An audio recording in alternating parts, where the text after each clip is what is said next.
Hello there. So number 10 is worried about a UK-EU trade war, so wants Liz Truss to tone down the rhetoric so as to appease Brussels, Dublin and Washington.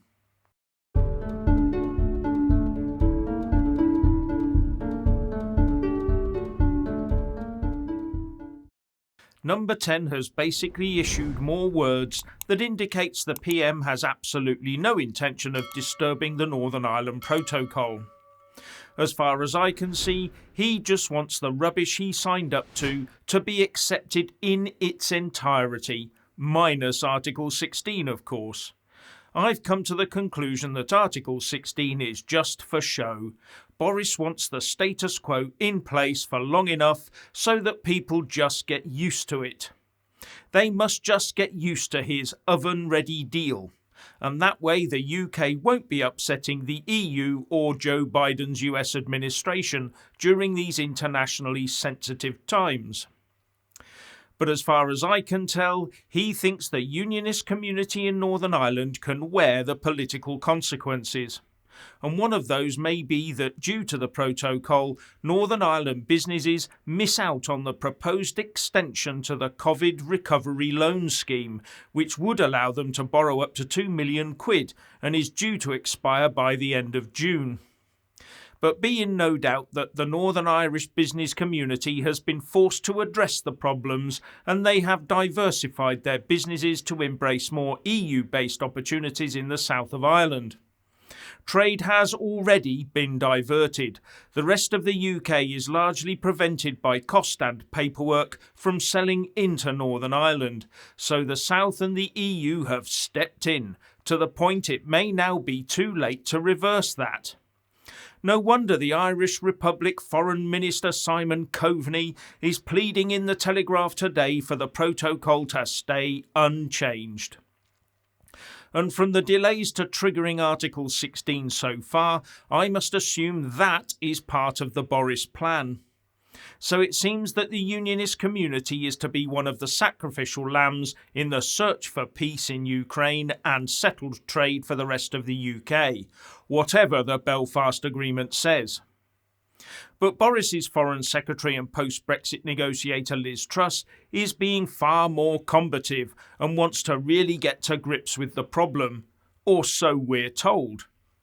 And this has apparently sparked some discord between Number 10 and the Foreign Office, with reports of Number 10 officials saying Liz Truss and her team are too gung-ho, spoiling for a trade war and the like, with the Times quoting one unnamed official saying, "The object of the exercise with some people seems to be to have a fight.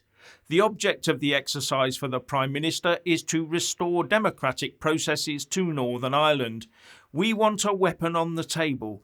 We don't want to use it. It's like the nuclear deterrent. The PM does not want to use nuclear weapons, whatever the knuckleheads tell him." The person who said that has not a clue about deterrence. With that statement, the EU can rest easy and do as they are doing, with the warm comfort of knowing the PM won't actually do anything. Anyway, as I understand it, under the protocol itself and World Trade Organization rules, the EU can only respond to the effect that the UK's actions actually have on it. And because we're talking about UK goods traded to the EU via Northern Ireland, we are talking about an extremely small problem. It would not warrant this much talked about general trade war. That would be unlawful. Now the government is due to bring forward new legislation to override the protocol where required in order to keep the Belfast Agreement alive, even though some people think it's already too far gone to be revived. But this will in all probability just be a list of things that the government can use should the need arise, not what it's definitely going to use. Something Boris can wave in the faces of Brussels and Dublin, who will just reply that they already know he won't use them because his people said so. And worse, it will take many months to get this legislation through, and most people in Westminster, politicians, lords and civil servants, will fight a bitter pro-EU rearguard action to defeat it, just like they've always done before.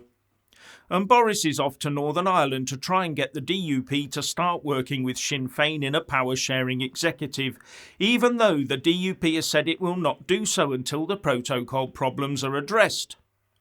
Boris has no ears for that. He wants them to work with what he's already given them, a one-sided setup that completely disregards the whole unionist community.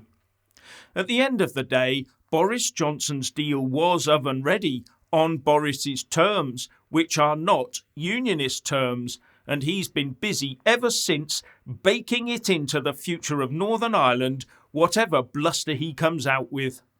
And if, as I suspect, this much trumpeted new legislation goes unused, all we'll see is a weak blustering Boris and a rather silly looking Liz Truss.